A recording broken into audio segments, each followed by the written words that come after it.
Secrets WWE will take to their grave. Be sure to subscribe and hit that notification bell for daily wrestling videos and follow us on Facebook for exclusive lists. Also check out our new videos on Wrestlelamia XL.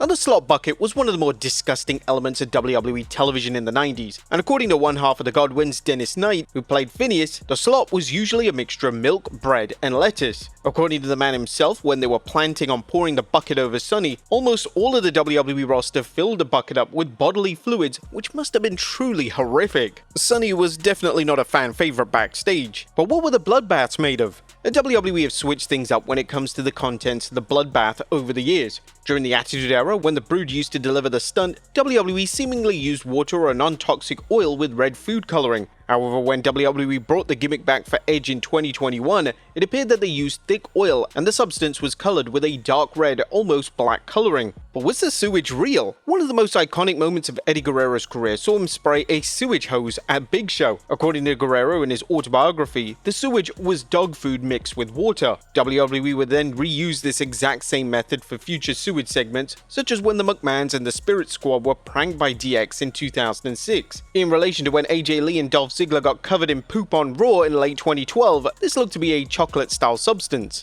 One of the most dangerous matches in WWE ever is the Inferno match, as the ring is literally surrounded by fire. So what is the real secret to keeping the wrestlers safe in the ring? Well, the secret was finally revealed by MVP, who discussed his 2006 Inferno match with Kane during a signing for KNS WrestleFest. As even though MVP was terrified of the match itself and the dangers involving it, he mentioned that his flannel suit was dumped in a freezing cold gel, and then on top of that, he had a dry one where the seamstress had to sew the top and bottom together. Then he had his real outfit on. He mentioned the gel was so cold that his balls were like up into his stomach. Having the freezing cold gel on made the match much more safer. Freezing cold gel was also applied to Kane's outfit during his match against The Undertaker, where his arm was literally set on fire. WWE also like to take measures of having a fire extinguishers nearby in case something goes wrong. What is a true secret behind the flaming table in WWE? The flaming table spot has been seen in various promotions, but notably it was used during the Acclaim match between Edge and Mick Foley at WrestleMania 22. Pain, or WWE can incorporate elements to make the burns less severe. Lighter fluid is often used, which is prone to burn quickly, and doesn't give off damaging burns to the flesh. It's more of a stinging sensation. Now of course it helps when the wrestler is wearing clothing for the spot, and this is exactly what Foley did for WrestleMania 22. When it came to Edge, he went into the flaming wood shirtless, and he admitted that the spot caused a great amount of pain. Additionally, WWE often like to have crew members with fire extinguishers at ringside to put out the flames as quickly as possible. This was seen directly on camera at the 2014 Extreme Rules event, as Kane went directly through the flaming table during his match with Daniel Bryan. Now, not everything goes to plan in WWE, but it gets especially hard when there's an audience involved. When SmackDown was pre-taped between 1999 to 2016, it wasn't uncommon for them to retape segments and even retape endings to top matches.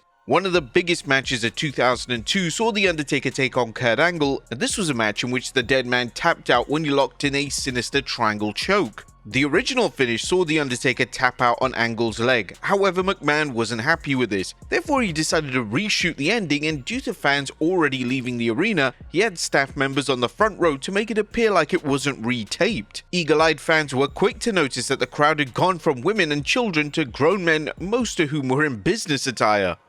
The biggest secrets of the Elimination Chamber. The glass in the Elimination Chamber is often labeled as one of the deadliest things in the chamber match, when in reality it's just plexiglass. Whilst plexiglass can still be dangerous, it's often used for stunt work and is designed not to cut human flesh into 100 pieces. Naturally, if WWE used real glass or sugar glass, then this would be extremely dangerous. Virtually every chamber match features a spot where a wrestler goes through the pod, and using plexiglass allows a wrestler to implode into the glass without there being much risk. Additionally, WWE have also moved away from the steel sides of the chamber, as they now opted to use padded mats. This has received some criticism from fans, but keeping wrestlers safe should always be WWE's top priority.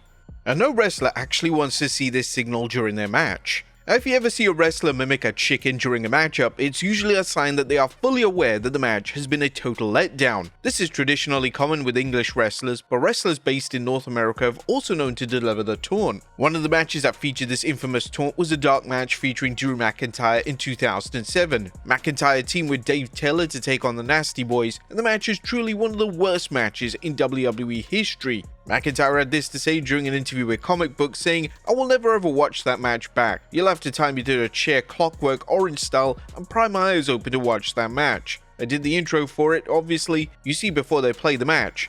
But that's some serious trauma. I don't need to relive what happened there. The #1 curtain sellout of all WWE history, the curtain sellout is just when everybody comes to watch the match that's happening in the ring." Another notable time occurred was following a match between Bret Hart and Farouk in '97. The match was below average when it came to Bret Hart matches, and when the match was over, he hilariously did the chicken motion, obviously indicating that the match was appalling. The British Bulldog would even burst into laughter at Hart's taunt, as he no doubt knew what Hart was implying.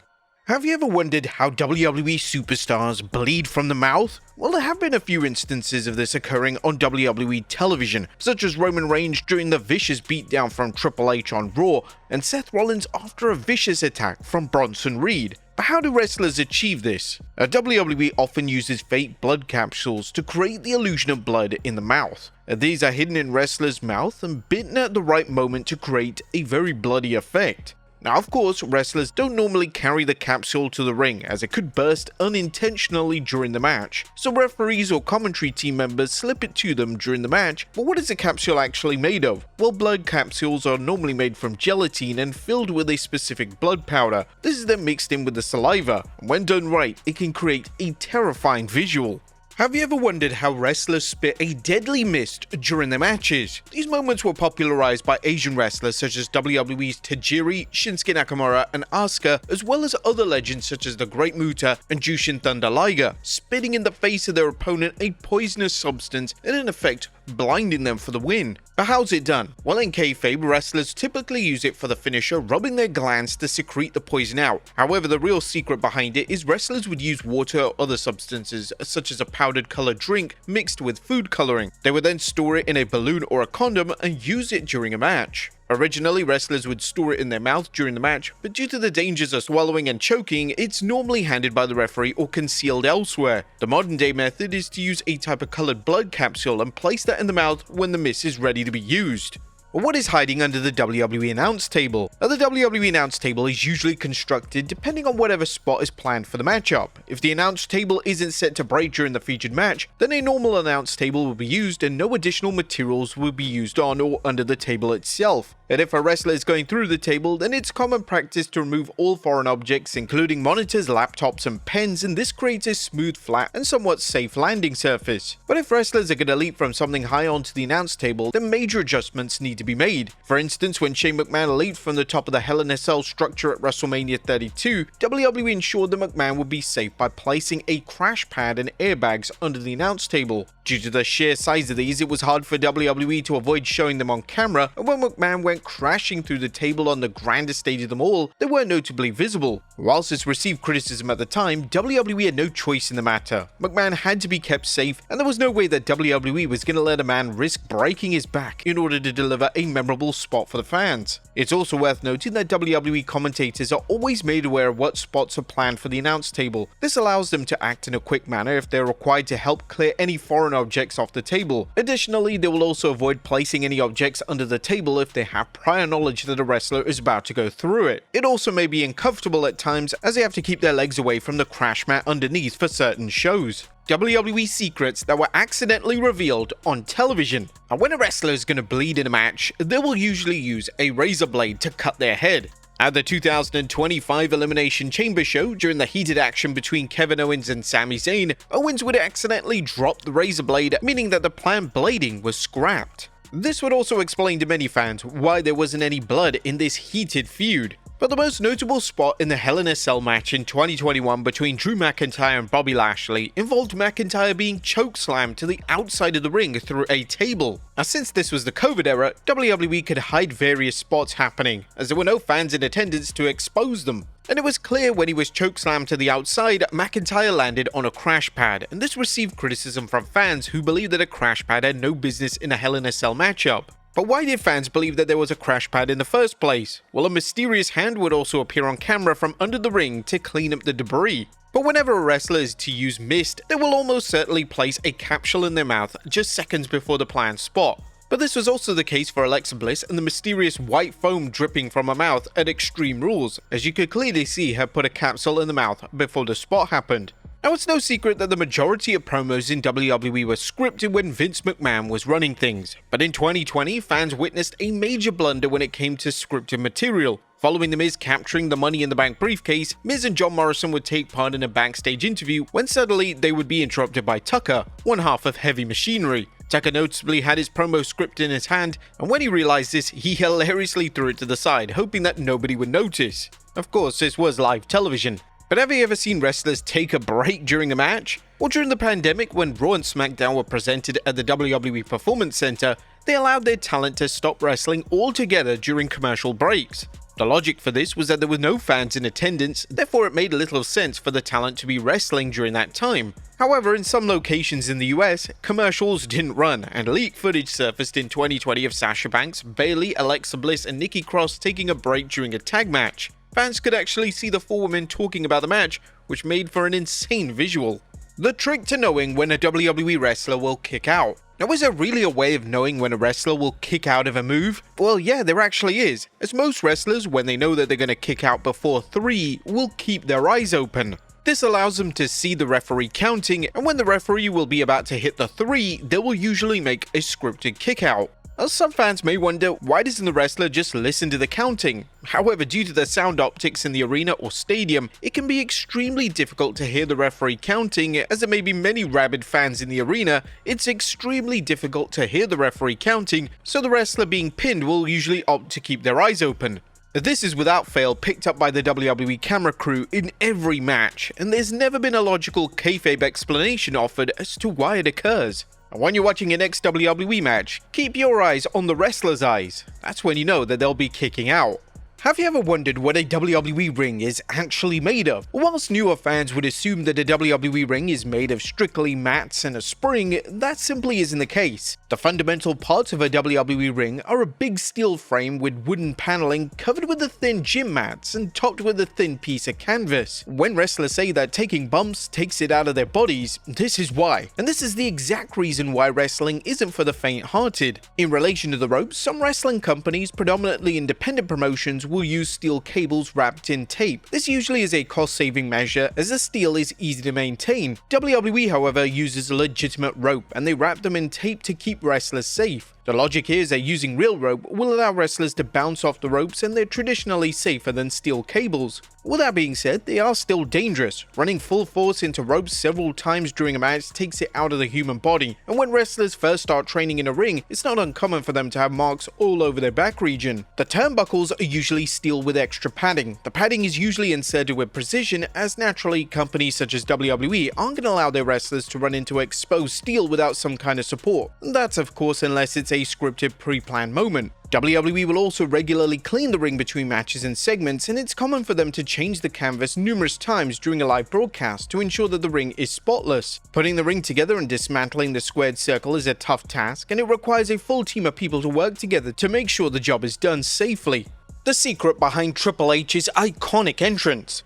Triple H has one of the most iconic entrances in wrestling history, and it took until 2025 for the game to reveal the hidden meaning behind the entrance. According to Triple H during an interview with WWE's YouTube channel, it was ingrained in him when he started learning to wrestle that it's important to take huge moments in. He noted that sucking your stomach in and controlling your breathing for a few seconds removes any nerves and insecurities. This is exactly why the game incorporates a part of his entrance where he stops on the ramp. The game looks down to acknowledge the moment and acknowledge the significance of his work, and then proceeds to march to the ring. This is a fascinating reveal, as fans have often wondered exactly why the game stops on the stage. Now we finally know. Triple H would also reveal why he spits water during his entrance. As well, speaking on the Roommates show, Triple H revealed his trademark water spit acted as an FU when he first won the title against Mankind. This was for all the non-believers that Triple H couldn't make it in the industry, and over time it would be a key part in his entrance. WWE secrets that were hidden in plain sight. Bret Hart's in-ring gear is certainly up there with the very best, and it had a wholesome element embedded onto it. The hearts and stars in the attire were all there to represent his children, with one being added each time another child was born. Hart would have 4 children by the early 1990s, and that's why Hart had 4 hearts and stars for his 90s run in WWE and WCW. But do you see anything in this poster? Well, The Undertaker's return at the 2000 Judgment Day pay-per-view was heavily rumored leading up to the show, but fans missed a clear signal that the dead man was returning. On the official poster for the event, which featured Kane, the Undertaker's symbol could be seen in Kane's eye. The symbol is extremely small, but if you zoom in closely, it's there in clear view.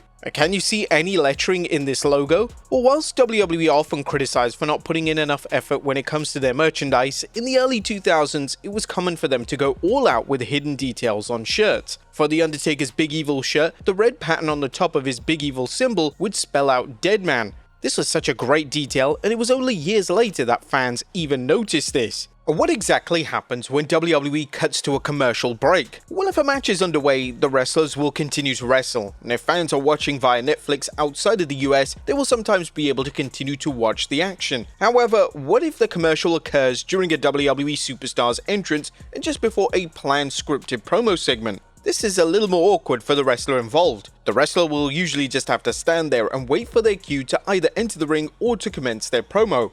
Fan footage from 2024 showed Randy Orton during a commercial break on SmackDown, and Orton looked completely lost. Orton almost looked uncomfortable, and it was evident that he was running through his promotional material in his head. WWE referees who secretly helped a wrestler. Becky Lynch and Charlotte Flair stole the show at the first Evolution PLE, but referee Mike Chiodo didn't just save the wrestlers in the match once, but twice. When Flair had Lynch locked in the figure 8, the planned spot was to see Lynch grab a chair and fight her way out of it. However, during the match, the chair was out of place, meaning that Lynch couldn't grab it in time. Using his quick thinking, Chiodo started to secretly nudge the chair into place where Lynch was then able to grab it and use it. During the final stages of the match, Lynch would perform a powerbomb on Flair to a table on the outside, but if you look carefully, and you might miss it, Chiodo was holding onto Lynch's attire while she hoisted Flair, as he smartly knew her knees were buckling, and if he hadn't been there, this could have ended in disaster. But referees can also help wrestlers in other ways, as during the WrestleMania 22 match between Michaels and Vince McMahon, Vince wasn't able to see as he had a garbage bin over his head, and the plan was to see Michaels dive right on top of him off a ladder. But the referee secretly helped Vince by squeezing his leg to signal and brace for the impact. During a match between Khali and Del Rio on SmackDown, the planned spot was to see Khali tap out, but Khali kept putting his legs under the rope. Since the submission was locked in, it meant that it had to be broken, but the referee wisely moved Khali's legs away from the rope so the match finish could happen. But at Night of Champions 2025, the referee lent a hand during key spots, including the potentially dangerous spot where Ripley and Rodriguez battle atop of a table set on the top rope. The referee acted like he was trying to talk them down, but he secretly steadied the table with one hand. You definitely missed these small details. On the go-home edition of SmackDown before Night of Champions, Punk would impersonate John Cena's iconic Dr. Orthogonomics persona. The segment was notable as it saw Punk briefly break character and mouth, "I'm gonna miss you," to Cena. The two legends have a ton of respect for each other, and this was an incredibly classy move from Punk. But did you ever notice that whenever William Regal pinned someone, he liked to put his forearm on the wrestler's face? This was to make his opponent as uncomfortable as possible, and this was a traditional British style that has been popular for decades in Lancashire. But during Aleister Black's run in NXT, he liked to incorporate the individual he was feuding with into his gear. Black would have tarot cards on the back of his jacket, and the tarot cards would represent his opponent and storyline at the time. But did you notice that Shawn Michaels was often seen chewing gum during his matches, and the main reason for this was that HBK used to incorporate the gum into his selling. Whenever HBK would take a hit, he would spit the gum out and he would sell the strike as if a tooth just went flying out. WWE conspiracies, that could be true. Well, the 2005 Royal Rumble went off the rails when John Cena and Batista were eliminated simultaneously. This wasn't the planned finish, but WWE encountered an issue when the two landed at the exact same time, meaning that WWE couldn't trick the audience into thinking that Batista won. Due to how perfectly both men landed, a lot of fans believe that the restart was always planned, and WWE were always going to end the 2005 Rumble with total shenanigans. But interestingly, it's often been rumored that Triple H has a burner account on X. Whilst the game is critical of fans using social media, he often implements creative changes based on the discourse from fans on social media, particularly X. When likes were visible on X, the game often had some rather interesting likes, and this led to fans believing that the game was accidentally logged into the wrong account. And one of the main talking points coming out of WrestleMania 9 was Hulk Hogan's black eye. Hogan would claim that this was caused by a speedboarding accident. However, notable wrestling manager Jim Cornette, amongst other former WWE names, liked to claim that Hogan was punched in the face by Macho Man Randy Savage. Many fans and insiders are skeptical, pointing out that the injury looked more like it came from a punch or a fight, not a watercraft crash. The secret behind Kane's height. When Kane debuted on WWE television in 1997, it was vital that he was presented as The Undertaker's equal. Although Kane was fantastic in the ring and could carry himself as an equal, there was one major issue holding the character back, and that was his height. Even though in real life Kane was shorter than his kayfabe half-brother, WWE decided to have Kane appear with 4-inch boots that would make him appear much taller than he actually was. This was incredibly smart, and it's only noticeable in still images when you can see both men standing next to each other with both of their feet in a shot. WWE, in particular during the Attitude Era, liked to think character details through, and this was one of those times where precise details relating to a character's presentation was handled to sheer perfection.